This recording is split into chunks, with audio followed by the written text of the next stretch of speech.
Welcome back ৰেসপেক্টেড viewers. এই ভিডিওটোৰ মাধ্যমত আজি আমি আলোচনা কৰিম ভাৰতীয় কৃষি সমস্যা আৰু তাৰ সমাধান। এই যিটো হেডলাইন ইয়াতে দেখা গৈছে, হেডলাইনটোৰ পৰা আমি এটা কথা অলৰেডি গম পাইছোঁ যে ভাৰতীয় কৃষিত কি আছে, কিছুমান সমস্যা দেখা দি আছে, সমস্যাই জৰ্জৰিত কৰি আছে কাক? ভাৰতীয় কৃষি পদ্ধতি। যে তাৰ কাৰণবিলাক ইয়াতে এটা এটাকৈ আমি লিখিছোঁ আৰু মই এটা এটাকৈ বৰ্ণনা কৰি যাম। অ'কে, আৰু দেৰি নকৰি আমি ষ্টাৰ্ট কৰোঁ। আচল কথালৈ আহোঁ। ইয়াতে 1 নম্বৰত আছে যে কৃষি ক্ষেত্ৰবোৰৰ খণ্ড বিখণ্ডতা। কৃষি ক্ষেত্ৰবোৰৰ খণ্ড বিখণ্ডতা বুলি ক'লে যে এইটোৱে কেনেকৈ তাৰমানে আমাৰ ভাৰতীয় কৃষিত সমস্যাৰ সৃষ্টি কৰিছে। তাৰ কাৰণটো কি যে আমি যদি চাওঁ যে দেশৰ জনসংখ্যা বছৰি দ্ৰুতগতিত বাঢ়ি অহাৰ লগে লগে কি হৈছে, পৰিয়ালৰ সংখ্যা বাঢ়ি গৈছে। ৰাইট, পৰিয়ালৰ মাজত পুৰুষানুক্ৰমে চলি অহা এই যিটো ভাগ বতৰা, অৰ্থাৎ দেউতাৰ মৃত্যু হোৱাৰ পিছত আমি 4 ভাই ককাই আছোঁ। সেই 4 ভাই ককাই মাটিখিনি কোনে পাব? আৰু 4 ভাই ককাৰ মাজত আমি সেইখিনি বিতৰণ কৰি দিব লাগিব। গতিকে এই যে মাটিৰ যিটো মানে চাইজবিলাক কি হৈছে, কৃষিপথাৰৰ যিখিনি চাইজ, সেই চাইজখিনি লাহে লাহে লাহে লাহে ভাগ বতৰাৰ ফলত কি হৈছে, ফলত কৃষি গোটবোৰৰ খণ্ড বিখণ্ড হৈ আকাৰত ক্ষুদ্ৰ আৰু সিঁচৰিত হৈ পৰিছে। হয়, এইবোৰলৈ অহা যোৱা কৰোঁতো কি হয়, এই খণ্ড বিখণ্ড অ'ত এটা তাত এটা এনেকৈ যিহেতু আছে, গতিকে তাত সেই মানে অহা যোৱা কৰোঁতে কি হয়, কৃষকসকলৰ কি হয়, খেতিয়কসকলৰ বহুত সময় নষ্ট হয়। তাৰোপৰি দেখা যায় যে আমাৰ এই যিটো ভাৰতীয় যিটো কৃষি যিটো ছিষ্টেম, তাত আধুনিক ধৰণৰ যন্ত্ৰ পাতিৰ ব্যৱহাৰ একেবাৰে নাই বুলিয়ে ক'ব লাগিব, এক্সেপ্ট হাৰিয়ানা আৰু চণ্ডীগড়ৰ বাহিৰে। ভাৰতবৰ্ষত তেনেকুৱা ধৰণৰ মানে কি কৃষি পদ্ধতিত আধুনিকতা এতিয়ালৈকে আহি পৰা নাই। গতিকে দেশৰ যৌথ পৰিয়াল 1 নম্বৰ 2 নম্বৰ কমত বাঢ়ি যেতিয়া নেকি নোহোৱা হৈ আছে, সেই যৌথ পৰিয়াল নোহোৱা হৈ যোৱাৰ লগে লগে কি হৈছে, ইয়াতে এই সমস্যাবিলাকে দেখা দিছে।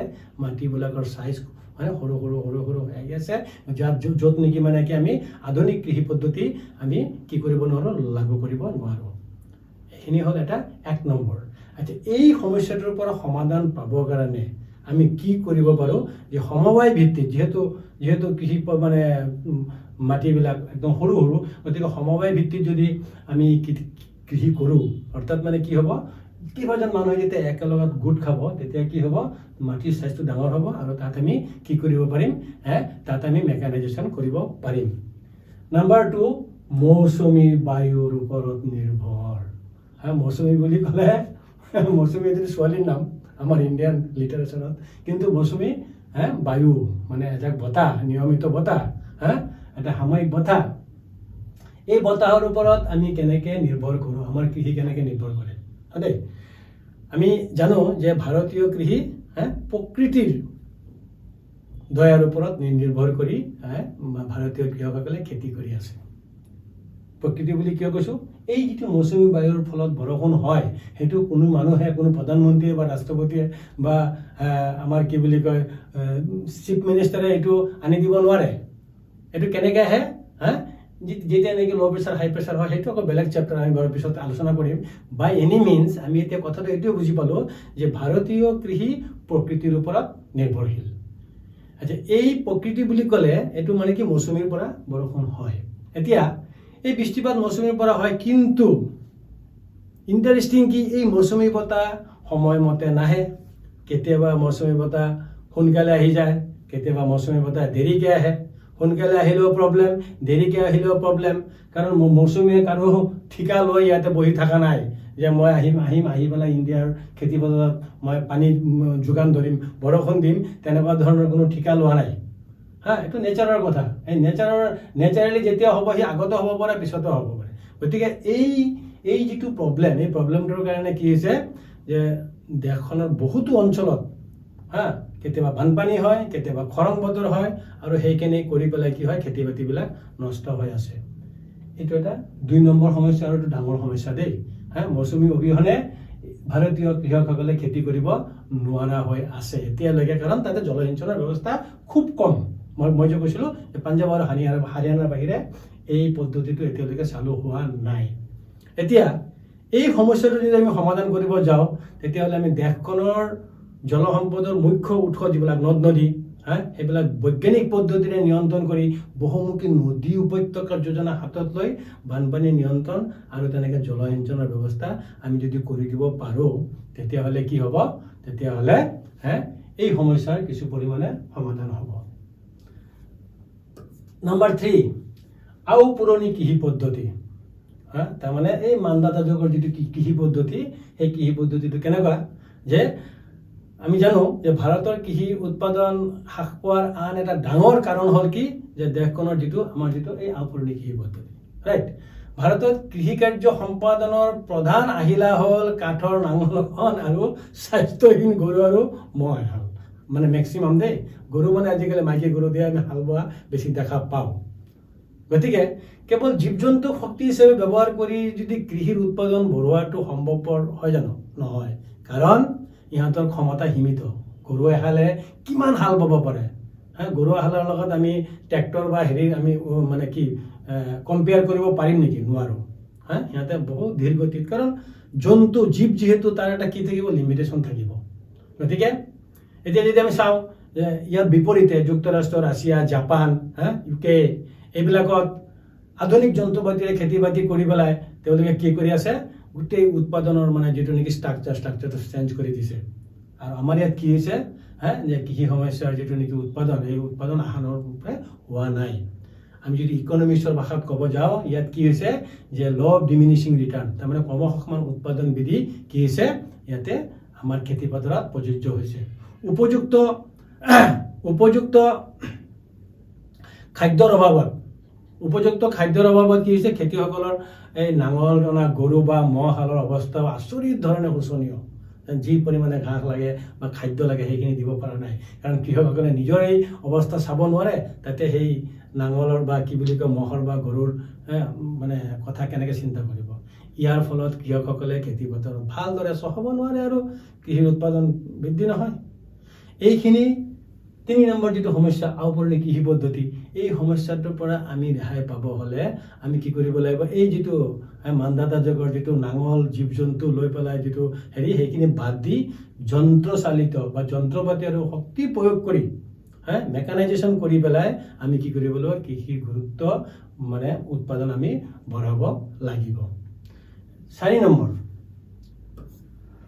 শস্যৰ আৱৰ্তন পদ্ধতিৰ অভাৱ।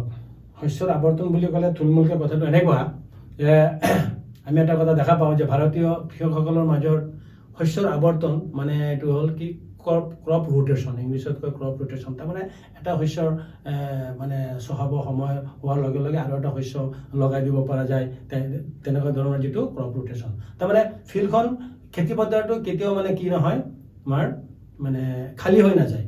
গতিকে এনেকুৱা ধৰণৰ যিটো ছিষ্টেম বছৰৰ পিছত বছৰ ধৰি পৰম্পৰাগতভাৱে যিটো পদ্ধতিৰে একেডৰা মাটিতে একেধৰণৰ শস্যৰ খেতি আমি কৰি আহিছোঁ, গতিকে এই ছিষ্টেমটো মানে কি আমাৰ ইণ্ডিয়ান এগ্ৰিকালচাৰেল ছিষ্টেমত নাই। তাৰ ফলত কি হৈছে? আমি যিটো কৰি আছোঁ সেইটোৰ কাৰণে কি হৈছে? মাটিৰ যিটো উৰ্বৰা শক্তি বিনষ্ট হৈছে আৰু উৎপাদন যথেষ্ট পৰিমাণে হ্ৰাস হৈছে। একেধৰণৰ খেতি একেধৰণৰ সাৰ যদি মাৰি থকা যায়, খেতিপথাৰৰ অৱস্থা কি? মাটিৰ অৱস্থা কি হ'ব? মাটিৰ সাৰুৱা গুণটো নোহোৱা হৈ যাব। এতিয়া জাপানৰ কথা যদি আমি চিন্তা কৰোঁ, মাল্টি ক্ৰপিং ছিষ্টেম বুলি কয়, একেলগতে 2-3টা ক্ৰপছ একেলগতে কৰে, এটা হাৰ্ভেষ্টিং কৰি আছে, এটা লগাই আছে, তেনেকুৱা ধৰণৰ এই ছিষ্টেমটো আমাৰ ইণ্ডিয়াত নাই। সেইকাৰণে মানুহ দ্ৰুতগতিত বাঢ়ি আছে, কিন্তু সেইমতে আধুনিক পদ্ধতিৰ যিটো মানে কনচেপ্ট সেইটো হোৱা নাই। কাৰণ কি? মানে maximum majority of the farmers they are illiterate. তেওঁলোক মানে পঢ়া পাতিৰ জোৰ যিহেতু কম, তেওঁলোকে আধুনিক যিটো কলা কৌশল সেইটো কৃষি পদ্ধতিত তেওঁলোকে আঁকোৱালি ল'ব পৰা নাই। গতিকে কৃষি পদ্ধতিত এতিয়াও এই আধুনিকৰণ যেতিয়া হোৱা নাই, এতিয়া আধুনিকৰণৰ সময় আহি পৰিছে। কৃষি শস্যৰ উৎপাদন বঢ়াবলৈ আৰু মাটিৰ উৰ্বৰা শক্তি অটুট ৰাখিবলৈ শস্যৰ আৱৰ্তন প্ৰণালীৰ ব্যৱস্থা হ'লে মাটিৰ উৎপাদিত শক্তি বৃদ্ধি পাব আৰু তাৰ পৰা শস্যৰ উৎপাদনো বৃদ্ধি পাব। 5 নম্বৰ, ভূমিক্ষয় ক্ৰিয়া। তাৰমানে দেশখনৰ বিভিন্ন অঞ্চলত ভূমিক্ষয় ক্ৰিয়া অবিৰামভাৱে বছৰৰ পিছত বছৰ ধৰি চলি আছে। আমাৰ যদি আৰ্বান এৰিয়াবিলাকত অহা যায় তেতিয়াহ'লে দেখা যায় এই ভূমিক্ষয় ইটছ এ মেজৰ প্ৰব্লেম, আৰু আজিৰ তাৰিখত এইটো এটা মেজৰ প্ৰব্লেম। এইদৰে ভূমিক্ষয় ক্ৰিয়াৰ ফলত বহু মাটিৰ উপৰিভাগ ক্ষয়প্ৰাপ্ত হৈ অপকৃত হয়।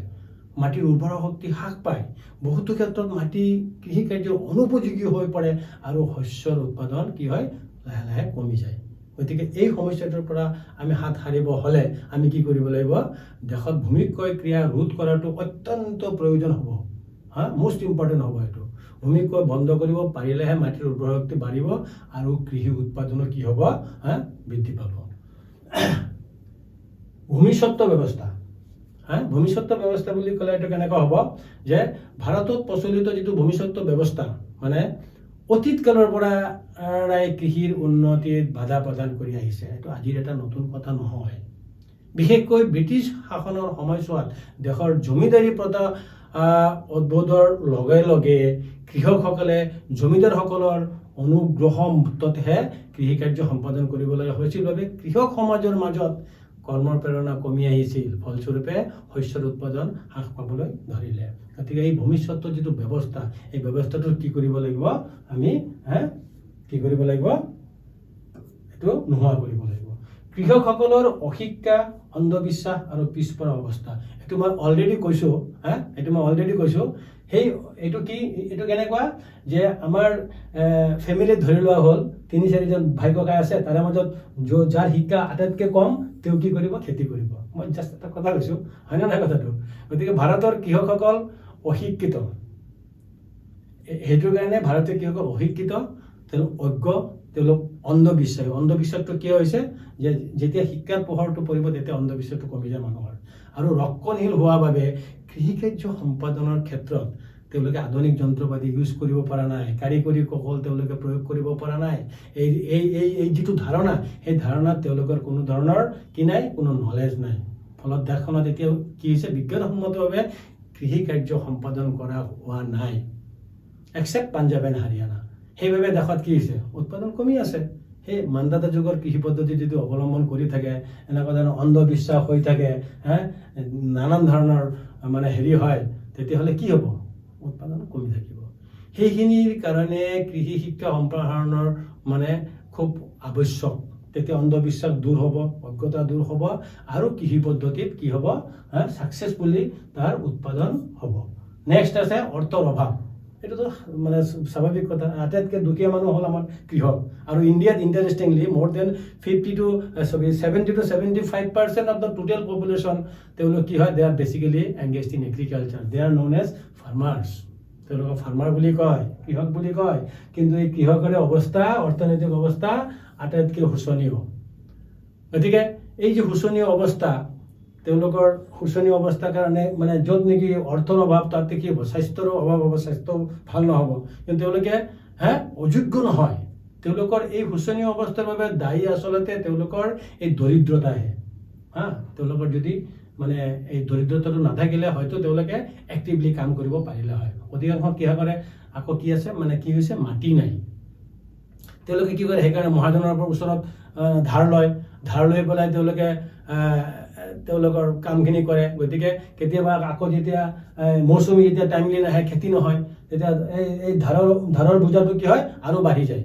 ঠিক এনেকুৱা ধৰণৰ কাৰণে তেওঁলোকে উন্নত বীজ, আধুনিক যন্ত্ৰপাতি, আধুনিক কলা কৌশল, ৰাসায়নিক সাৰ ইত্যাদি তেওঁলোকে প্ৰয়োগ কৰিব পৰা নাই। তেওঁলোকৰ এই অভাৱৰ কাৰণে তেওঁলোকে এইটো প্ৰয়োগ কৰিব নাই। গতিকে তেওঁলোকৰ এই দৰিদ্ৰতা আৰু ঋণগ্ৰস্ততা দূৰ কৰিব লাগিব আৰু জীৱন নিৰ্বাহৰ মানদণ্ড উন্নত কৰিব লাগিব। Without the raising the level of this development আৰু বাকী কাম আমি কৰিব নোৱাৰোঁ। তদুপৰি কৃষকসকলৰ মহাজনসকলৰ কবলৰ পৰা মুক্ত কৰিব লাগিব। তেওঁলোকক চৰকাৰে তেনেকুৱা ধৰণৰ ব্যৱস্থা কৰি দিব লাগিব, তেতিয়াহে অদূৰ ভৱিষ্যতে তেওঁলোকে কাম কৰিব পাৰিব। ভালকৈ বেংকৰ ব্যৱস্থা কৰি দিব লাগিব, যাতে বেংকৰ পৰা খুব কম পইচাত কি পায়, তেওঁলোকে লোন চোন পায়। সেইখিনি ব্যৱস্থা কৰি দিব পাৰিলেহে এই যিটো অৰ্থৰ অভাৱ, সেই অভাৱটোৰ কি পৰিব, অন্ত পৰিব। উপযুক্ত সাৰ প্ৰয়োগৰ অভাৱ। আমাৰ ইয়াত কি হৈছে, খেতি বুলি ক'লে ইউৰিয়া সাৰ বুলি এটা সাৰ আছে। সেই সাৰকে দিনে ৰাতি মাৰি থাকিব, 2-3 বছৰ যোৱাৰ পিছত খেতি পথাৰৰ অৱস্থা একদম বেয়া হৈ যায়। গতিকে সাৰ বুলি ক'লে অকল খালি প্ৰডাকশ্যন কেনেকৈ হয় সেই চিন্তাতে সাৰ প্ৰয়োগ কৰিলে নহয়। সাৰৰ কাৰণে কি লাগিব, মাটিৰ সাৰুৱা শক্তিও বঢ়াব লাগিব। তেনেকুৱা ধৰণৰ বহুত সাৰ আছে, সেই সাৰবিলাক আমি ঠিকমতে ব্যৱহাৰ কৰিব পাৰিলে আৰু সেইখিনি তেতিয়া সম্ভৱ হ'ব যেতিয়া নেকি কৃষক সমাজ কি হ'ব, শিক্ষিত হ'ব। এতিয়া ভাৰতত পচন সাৰ আছে, ৰাসায়নিক সাৰ আদি বহুত দামত কৃষকৰ মাজত যোগান আছে, সেইখিনি যোগান ধৰিব লাগিব। কোনে যোগান ধৰিব লাগিব? চৰকাৰে যোগান ধৰিব লাগিব। তেতিয়াহে কি হ'ব, উৎপাদন বাঢ়িব। নেক্সট হ'ল উন্নত বীজৰ অভাৱ। সাৰৰ যেনেকৈ অভাৱ তেনেকৈ বীজৰ অভাৱ। ভাৰতত কৃষি শস্যৰ উৎপাদন কম হোৱাৰ একদম মেইন আৰু এটা কাৰণ হ'ল এইটো উন্নত বীজৰ অভাৱ। ভাৰতৰ অধিকাংশ কৃষকে বজাৰৰ বীজৰে খেতি কৰে আৰু তাতে কৃষিজাত শস্যৰ উৎপাদন কম হৈ থাকে, বজাৰৰ পৰা লৈ আহিলে কিনিছে। এই সমস্যা সমাধান কৰিবৰ কাৰণে কৃষকৰ মাজত কি কৰিব লাগিব, অধিক উৎপাদন কম আৰু নানা ধৰণৰ বেমাৰ আজাৰৰ মাজত মানে নোহোৱা, বেমাৰ আজাৰ নাথাকা, এইটো কি বুলি ক'ম, বেমাৰ আজাৰ মানে যিটো নেকি মানে বেয়া যিটো নেকি মানে হেৰি মানে কোৱালিটি নহয়, ভাল কোৱালিটিৰ উন্নত বীজ আনি পেলাই যোগান ধৰিব লাগিব কৃষকৰ মাজত, ৰাইট। উন্নত মানৰ নহ'লে তেতিয়া কি হ'ব, সেইটো কোনো কামত নাহিব। কীট পতংগৰ উৎপাত।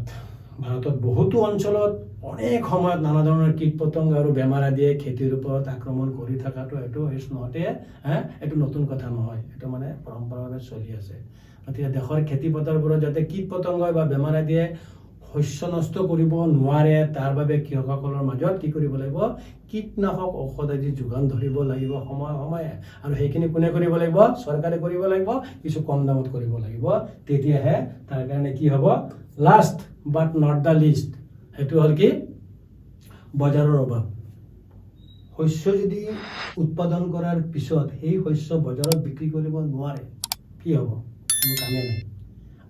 আমাৰ এই যিটো মানে কৃষকে কৃষি শস্য উৎপাদন কৰাৰ পিছত তেওঁলোকে কি কৰে, ডাইৰেক্ট বজাৰলৈ তেওঁলোকে আহিব নোৱাৰে, তেওঁলোকে মানে নোৱাৰে, তাতে দালাল শ্ৰেণী এটা সোমাই যায় মাজত।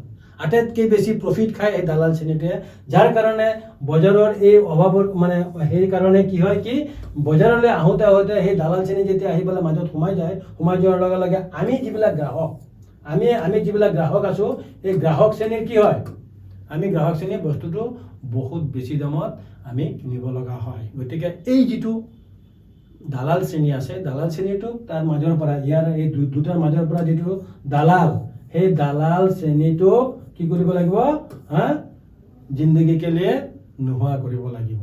তেতিয়াহে that is only the way.